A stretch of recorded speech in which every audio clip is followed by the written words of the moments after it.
Continuamos en CBN Noticias. El destacado economista Raúl Mauro está con nosotros y vamos a conversar con él acerca de todos esos temas que el común de la gente sobre la economía del Perú considera, pero que finalmente a veces no se entiende el análisis de un especialista. Raúl, bienvenido a CBN. Muchas gracias, Rolando. Dicen que tenemos la moneda más estable de la región, que el sol está muy bien posicionado en el extranjero. ¿Es esto cierto y por qué? Sí, claro, por supuesto que es cierto, porque digamos en términos del trabajo del BCR para poder controlar lo que le llaman la estabilidad de la moneda, en el caso del Perú la inflación no se ha disparado tanto como en los otros países, digamos, ¿no? Entonces el Banco Central ha tenido una posición bastante restrictiva, sobre todo el año pasado, al punto que en algún momento también se le ha cuestionado por el hecho de que, digamos, estaba controlando demasiado que no se escape la inflación, ¿no? Y eso hacía un poco que la economía también se desgastara un poco, ¿no? Pero bueno, él finalmente, mejor dicho, el Banco Central disminuyó en medio punto su tasa de interés de referencia, que es el instrumento que ellos utilizan para poder controlar el dinamismo, digamos, de la moneda. Y con eso ya la economía comenzó también digamos, a recuperarse paulatinamente, ¿no?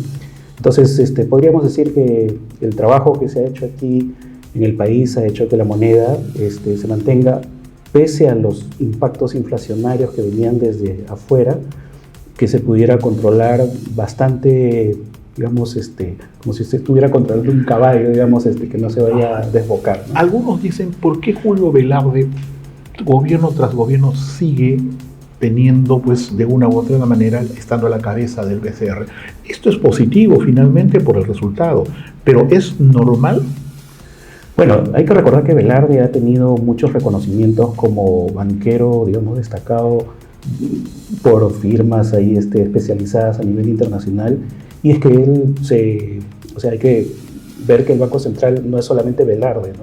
Sino que tienen todo un equipo de economistas que son seleccionados a través de exámenes muy rigurosos, que tienen estos entrenamientos que seleccionan, digamos, a los mejores economistas que salen de un curso, y de ahí van digamos, a tomar posiciones justo en áreas que son muy especializadas. Entonces, desde el punto de vista técnico, uno puede confiar en que el Banco Central tiene, digamos, todo un respaldo como para que puedan tomar las mejores decisiones a pesar de que haya condiciones demasiado volátiles, ¿no?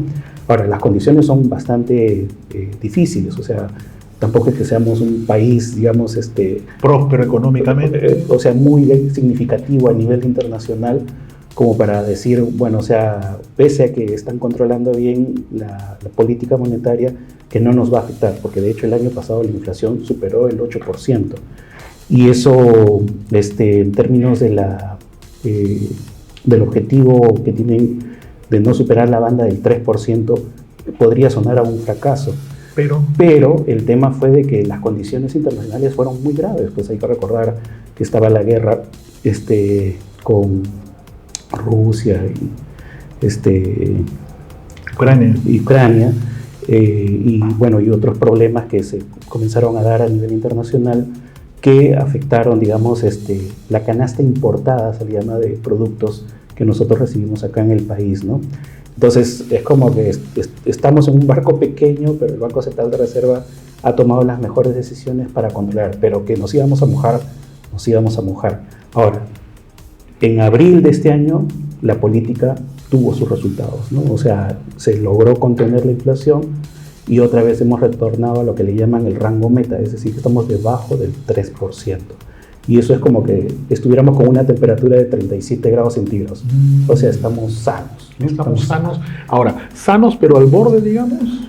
Sanos pero al borde, sí, porque estamos con 2,6, 2,7%, ¿no? O sea, 37,5, 37. Una pregunta que siempre se hace la gente, ¿es importante ahorrar en dólares en este momento?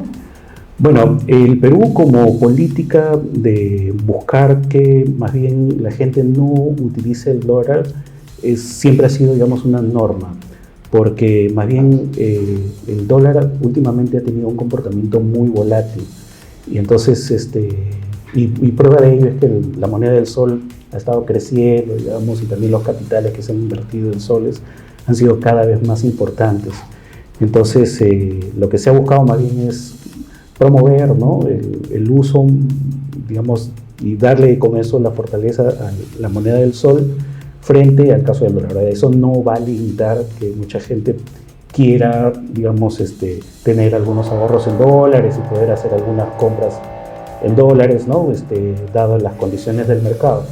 Hablábamos, Raúl, acerca del impacto que puede tener la economía, lo suscitado en los últimos días. ¿Qué se puede venir? Bueno, el primer impacto que va a venir es precisamente en la caída de los precios de las materias primas. Y en el caso específico de Perú, bueno, nosotros somos exportadores de muchas materias primas que son importantes en el mundo. La más importante es el caso del cobre, del oro, del zinc y otros metales, ¿no? Entonces, en el caso del cobre, no se ha caído tanto. De hecho, digamos, creo que el último registro es de una caída del 3% en la última semana. Pero, digamos, la posibilidad de que esto siga deteriorándose como consecuencia de la caída de las bolsas de valores podrían afectar, digamos, en las exportaciones pues, mismas que nosotros estamos haciendo, ¿no? En el caso del oro, de acuerdo con los analistas, digamos, que están siguiendo estos temas, parece que todavía no se ve muy bien si se va de subida, se va de bajada, porque lo lógico sería que en épocas de crisis como la que se acaba de pronunciar, la gente más bien recurra al oro y entonces hace eso que su precio aumente y que, bueno, se vuelva refugio, pues, ¿no?, de los inversionistas. Ahora que estás tocando el tema de los minerales, hay mucha gente, bueno, el común de la gente suele utilizar términos que a veces desconoce y hay gente que atribuye a que en el segundo gobierno de García Pérez hubo una economía estable pese a que había una crisis mundial producto de los commodities. Claro. Y mucha gente utiliza el término sin saber necesariamente qué es y más aún qué posibilidades hay que esta coyuntura económica se vuelva a reflejar. ¿Qué son los commodities? Bueno, los commodities son los productos básicos que se comercian a nivel internacional y, digamos, están el maíz, están metales como lo que nosotros exportamos, el cobre, y tienen bolsas específicas en el mundo donde son comercializadas, ¿no? ¿Esto nos salvó en la economía en época de crisis mundial? Eventualmente sí, porque el cobre sigue siendo un material con múltiples aplicaciones en las industrias a nivel global, y en el caso de nosotros como país, las exportaciones de minerales representan casi el 60%, y de ese 60% una parte importante, ahorita no recuerdo el porcentaje, es precisamente cobre. Y el cobre ha sido uno de los principales insumos que ha estado importando China. Y China, como se recordará, hasta antes del COVID, estuvo creciendo a tasas de 8% anual, es decir, o superiores, ¿no? Que eso hacía que, independientemente de las otras crisis que podrían producirse y que podrían haber afectado al Perú, este tema siempre nos ha estado ayudando, ¿no? Es como que uno tuviera un pequeño empleo, ni tan pequeño porque representa una parte importante de nuestras exportaciones, que siempre te provee de recursos gracias a que hay un tercero que está comprándote siempre, ¿no? Entonces eso ha permitido que el Perú, malo que bueno, supere esas crisis que hemos tenido. En la última crisis, más bien el problema ha sido distinto en el caso del COVID, porque no solamente ha sido una crisis de precios internacionales, sino que también han habido crisis por la movilidad misma de los agentes económicos a nivel internacional. Entonces, los barcos que tenían que ir por determinadas rutas ya no podían ir por la presencia del COVID, y eso hizo que muchas cosas se desbarataran y se volvieran a arreglar, y eso afectó la economía de todo el mundo, y eso también nos ha afectado. Pero igual China, pese a que ahora está creciendo a la mitad, 4%, igual sigue demandando este producto, y para nosotros es el primer producto que le vendemos a ellos. Hablando justamente de la lamentable época del COVID, donde nos fue muy mal en cifras a nivel latinoamericano, mucha gente tenía un panorama apocalíptico de lo que podía ser la economía del Perú post-COVID. Sin embargo, el tema no ha sido tan malo que digamos. Bueno, al respecto, lo que podríamos decir es que recién en este año, o sea, el 2024, y bueno, lo del COVID pues fue 2020, 2021, Recién este año estamos a nivel prepandemia, o sea, de todas maneras nos hemos demorado bastante. ¿En comparación con otros países? ¿O nos ha ido muy parecido? Es probable que sea en comparación a otros países que hayamos tenido un desempeño similar, pero en lo que corresponde a nosotros nos hemos demorado casi 4 años para poder volver a, digamos, a tener el mismo nivel de lo que teníamos antes de pandemia. Pero como comprenderás, cuando uno está subiendo una montaña, está subiendo, digamos, siempre con un declive, por así decirlo, ¿no? Entonces es como que te hubieras caído y has regresado al mismo nivel, pero necesitas recuperar todo lo que se ha dejado de subir, ¿no? Entonces ese es un tema que está pendiente, ¿no? Entonces hemos tenido, por así decirlo, una resiliencia para volver al nivel que nos quedamos antes, pero nos falta ahora recuperar, ¿no? Entonces esa recuperación, el Fondo Monetario Internacional normalmente calcula un índice de resiliencia y ellos hablan de que esa recuperación debería ser en los siguientes 3 años. En el caso de Perú podríamos demorarnos más de 10 años. Esa estadística en algún momento lo mencionó un economista, digamos, y creo que lo criticaron un poco, pero podríamos decir que mirando los datos de, digamos, anteriores crisis, el Perú más o menos ha tenido ese comportamiento. O sea, un año de crisis nos cuesta normalmente recuperarnos casi 10 años, lo cual es demasiado. Es demasiado. Es demasiado. Ahora, podría ser que, digamos, en esta nueva temporada podríamos crecer, digamos, de una manera más inteligente, por utilizar los términos modernos, buscando, digamos, crecer, digamos, en sectores que tengan apuestas de innovación, que utilizan, digamos, las nuevas tecnologías de inteligencia artificial. ¿Cómo nos están viendo en el extranjero a la economía, no a la política, sino a la economía peruana? Bueno, la economía peruana, desde un punto de vista de la estructura productiva, es básicamente una economía que no ha cambiado. O sea, básicamente nuestra oferta exportadora tiene 2 grandes componentes.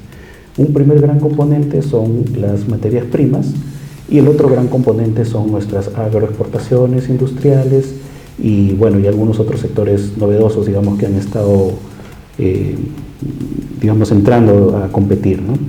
Entonces, lo que está generando valor agregado es justo el tema de las agroexportaciones, también está generando empleo, pero digamos, todavía nos falta encontrar un modelo económico que nos haga dar una industria que pueda generar empleo para toda la población. ¿Y por qué lo menciono? Porque las estadísticas de empleo todavía siguen reflejando el mismo problema que tenemos desde hace 15, 20 años, que tenemos una gran población que trabaja de manera informal, 71, 72%.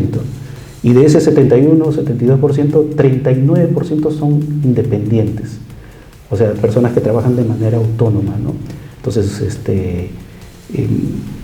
digamos, como que faltan que se abran algunos sectores o nuevos motores, como lo dicen algunos economistas, como para que se pueda encontrar, digamos, oportunidades de empleo y de crecimiento para esta población, ¿no? Ahora, ¿la economía ha mejorado? Sí, porque, digamos, siempre tenemos, como digo, estos compradores de nuestras materias primas y de la agroindustria que se va para Estados Unidos, Europa, pero todavía esto necesita un motor más para crear, digamos, oportunidades de empleo para esta población informal. Es indudable, no podemos tapar el sol con un dedo. Hemos tenido 5 cambios de gobierno sostenidamente en varios años y obviamente hay una dicotomía. La economía no está al nivel de la crisis política. Hay una crisis política profunda que tenemos hace más de 5 o 6 años, pero la economía no está. Eso significa que puede haber un país que tenga un buen rumbo económico pese a una crisis política. Bueno, hasta antes del COVID se hablaba de esa hipótesis, es decir, de que la economía pudiera estar desconectada del proceso político, ¿no? Entonces yo recuerdo bastante cómo en algunos momentos se presentaba este tema como que dejen de hacer ruido político para que la economía, digamos, siga caminando, ¿no? Lamentablemente, en los últimos años, ¿no? Y no estoy hablando de un gobierno en particular, sino que parece que la polarización política y algunos conflictos que hemos tenido, digamos, la clase política más alta, diremos, ha comenzado a tomar algunas decisiones que sí tienen impactos en la economía, ¿no? Prueba de ello es, por ejemplo, la última decisión que se tomó respecto al retiro de las AFP, ¿no?